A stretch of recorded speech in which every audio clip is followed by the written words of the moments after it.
Kitaplar dostumuzdur. Ümum dünya, bütün dünyada kitap ve müellif hukuklar günüdür. Gelin okuyaq birgə. Dostumuz kimdir? Aa. Nağıl kuşağı çok seviyorum. Ay maşallah.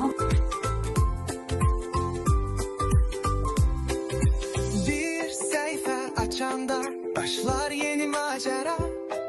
Oğal kimi. Dağların içində Olar ya, Yunus bir oğal kimi. kahramanlar gözləyir. Səhifənin içində yeni dostlarla tanış oluruq belə. Ardın kim diye? Sadece şikayetlerdir. Yanımızda Zaman götürür, İsmail kişinin tabağına.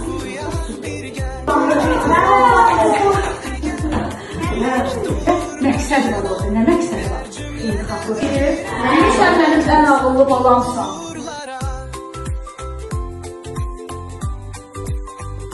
Burada yaşamaq daha gözəl olur. Bizim için fərəhli oldu.